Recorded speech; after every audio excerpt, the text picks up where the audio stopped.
Good morning, it's Jonathan Barratt with the morning brief, debrief from obviously last night's trading. Obviously we had a public holiday yesterday in Australia, the Queen's birthday long weekend, and as a result of that, markets were pretty quiet. However, obviously overnight, quite a lot of volatility, and caused some good movements, some favourable movements towards some of our positions, which I'm quite happy about. In addition to that, we had a little bit of volatility once again concerning some ratings agencies in Greece, and that caused a little bit of profit taking across the board. Anyway, let's run through what's happened. And here we go. US stocks drop. Look, they're only down 20 points, but during the night they were up close to about 1.1%, and they came back purely on the back of continuing concern, the Greek crisis, to slow growth. I'm really amiss as to how this affects the market now. Yes, it's a concern, but it must be a concern that would be lessening by degrees per day. And the status of their bonds, yes, it is an issue, but as I've mentioned before, adult decisions are being made, and I don't see too much of a major concern at the moment. Well, let's put it this way. The news we have at the moment suggests that it'll just take time to unfold. Okay, so the US Dow was down a little bit, the S&P was down 2 points, the Nasdaq was down 0.36. Having a look obviously at what happened in Europe, had more of a positive night with what was happening in Europe than anything else. Let's just get that down. And yeah, and it was just the US that sold things. Obviously the euro does one thing and the States does another thing. The Stoics was up 1.7%. The FTSE was up 38, the DAX was up 77, and the CAC was up 70, so very positive there.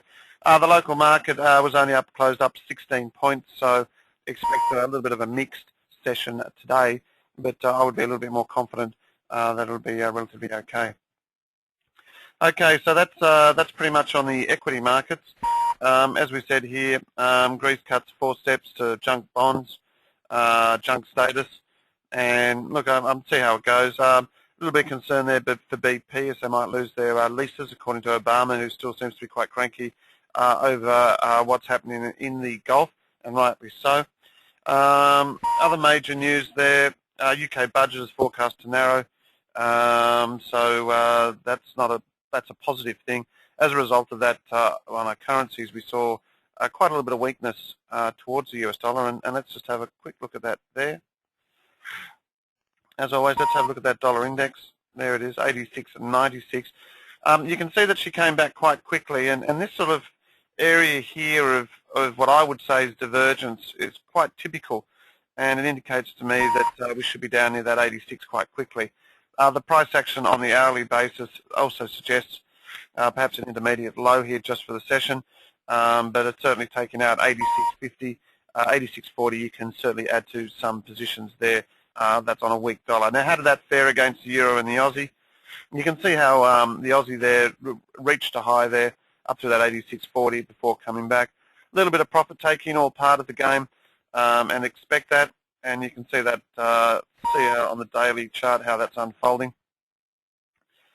And there's that very strong move, and this still looks quite positive.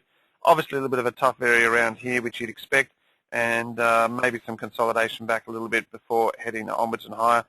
We are long Aussie and quite comfortably down at around that 82, sorry, and happy to hold on. Euro, still there on the euro as well. First sign of a little bit of bounce last night. I do like that trade, and happy to hold on. The hourlies do suggest a little bit of a turnaround here, and as you can see, just a little bit of profit taking. Expect that. Maybe for the next couple of days, a bit of profit taking, but overall, I still think that we're on the right track to euro continuing to strengthen. Okay, let's have a look at gold. As you know, gold, we are short, and there's that. It's failed to get through that 30 area here on the hourly. We are short, so I can actually put my stop in now at that level. We are short at 12.33, and I'm quite happy to put my stop now in just above that level. Just at this area, because that has signified to me that a high of some importance is actually in place, and obviously I will add to positions once I can see a break through that 12.15. The low last night was around about that 12.15 again, So that's good support, but if it breaks through that, down she goes.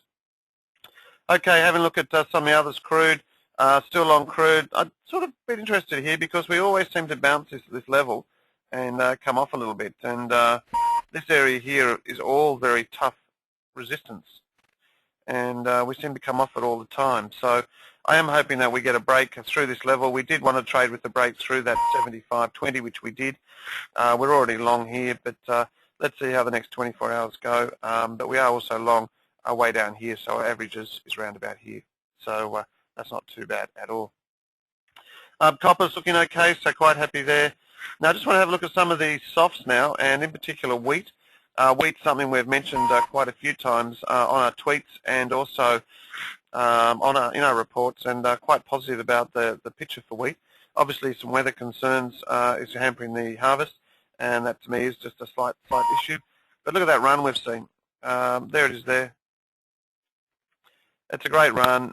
Probably expect something here, but we've been long from down here and quite happy on that, and probably expect it to keep travelling higher. One thing I do want to mention is the sugar. Sugar has been very kind to us, and 16.15. Look at that rally. We've mentioned it quite a few times that it is the right thing to have a look at and get involved, and that's been a stellar run.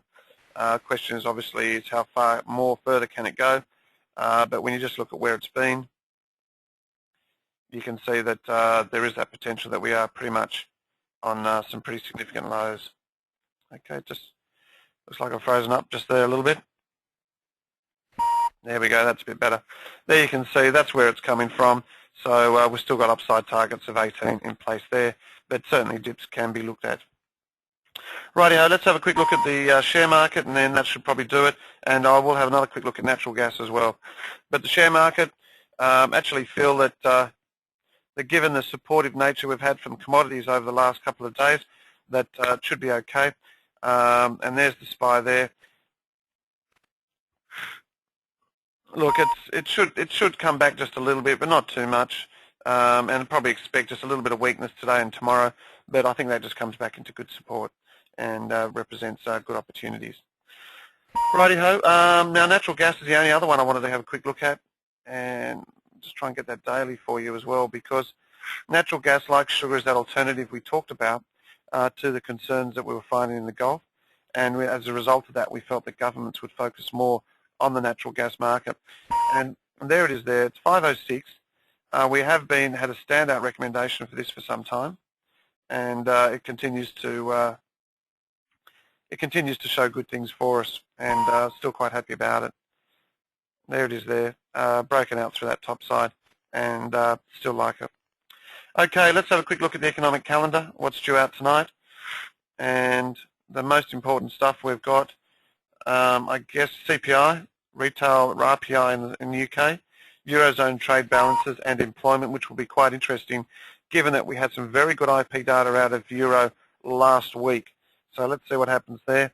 Import prices, Empire manufacturing in the States, TICS data and ABC confidence in the States. So that could be quite interesting. Okay, overall, optimistic view so far this week. We'll run with that for a little bit of time. Expect, say, local markets to go track a little bit sideways to lower, but commodities, I feel, will support it, particularly some of those base metal prices, which have been relatively supportive over the last couple of days. Keep an eye on that US dollar. We feel that the US dollar in itself, now this is interesting, the US dollar has been weak and gold's been weak. So that tells us that those risk aversion trades are slowly coming under pressure as people feel that the world's going to come back to some form of balance over what's happening in Europe. So that's about it from me. I hope you have a great day, and we'll talk to you tomorrow.